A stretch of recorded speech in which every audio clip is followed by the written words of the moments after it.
universal journey. And the biggest conversation going around at the moment is Movember. It is the month to remember about men's health issues, and I'm going to bring up the biggest issue in my life has been exploration of this sexual energy, this creative divine force that's within us, that surrounds us, that nurtures us, that's our vitality, it's our strength, it's our bridge to understanding our emotions, and highest of all is the spiritual journey. And from what I see and what I've been experimenting with, there's a real misunderstanding. So hopefully these conversations bring a little bit of light to you guys and to you ladies who are going, what's up with these guys? You know, why are they so hard to work out? Which I get quite a few emails about. Well, basically, a guy should know when he releases his semen, when he lets that diamond out, that's a lot of energy. He can populate 200 million children in that release. Imagine what could be done when that energy is redirected and brought up through the higher energetic centers, through meditation, through breathing, through tantric practices, through self-pleasure, through whatever, but bringing it, reversing it, then guys, and then wow, the sacred journey, the sacred relationship will be understood. I want to run workshops like this all around Australia. This is my fantasy right now, because this is something that I think such needed as a conversation, and we need to start from this. We need to understand our creative essence as a species. We need to understand that creative energy, because if that creative energy is misused, it becomes destructive, and then no one wins. The guy ends up, you know, feeling bad and tired, and he's not able to listen to his emotions.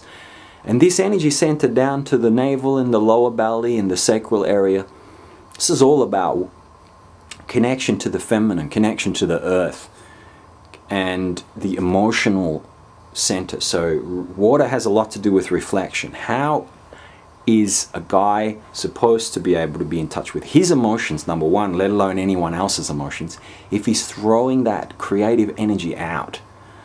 Okay, so just remember that, guys.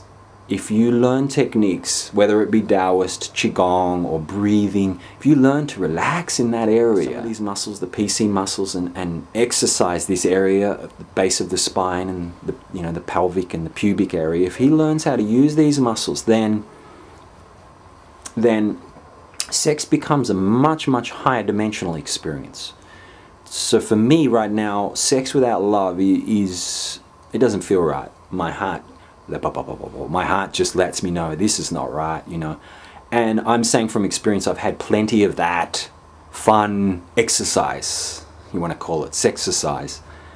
It's been fun. I've lived that desire. I'm not going to be some 50, 60-year-old man having all these 18-year-old Thai girls or Asian girls. It doesn't excite me.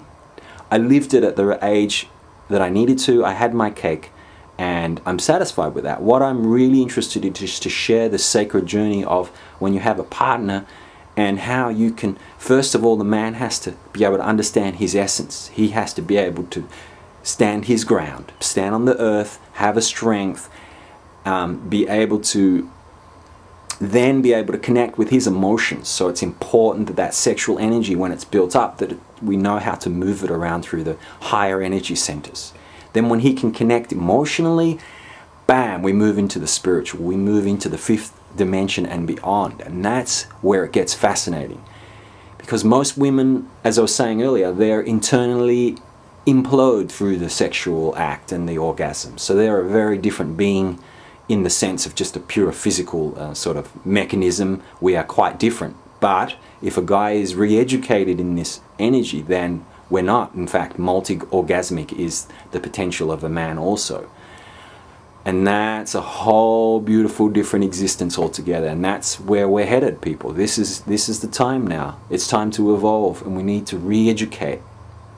And the beginning is the sexual education and the energetic education. So if you're not into some sort of tantric practice or yoga or meditation or qigong, and I'm not talking about just some lame exercise, I'm talking about real deep understanding of your being, your essence, your emotions, and your spirit.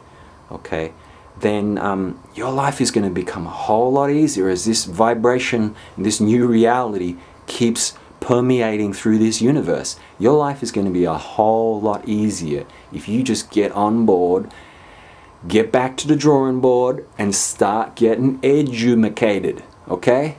Get educated. Get some books. Mantak Chia's center in Thailand's famous. Grab some of his books. Cultivating Male Sexual Energy, Cultivating Female Sexual Energy. Whoever's listening to the pod, start researching. I mean, it's fascinating. I think for me, I always wanted to be the perfect lover. So my first girlfriend was 28. I was 18. Wow. Hello. It was phenomenal. I was in paradise. And it was, I think in some tribes that was actually common. The older woman would come down and show the younger man in the ways. So it's back to the old ways, people. Back to the old cultures. The Atlanteans, you know, the Sumerians. It's back to the old ways, and it's about time. It's exciting time, and just wanted to make another little divine dance and a little bit more of an explanation of my experience in why I'm excited. The West now is embracing the East and the Eastern philosophies. The East is now embracing a lot of the Western sort of conveniences, and it's a beautiful time. The East and the West is coming together. And for me, it's time to share what I've spent most of my time in Asia being amongst, without even, you know, without even being really too conscious of it. I was just around this incredible feminine energy. The men are soft and beautiful. The women are soft and beautiful.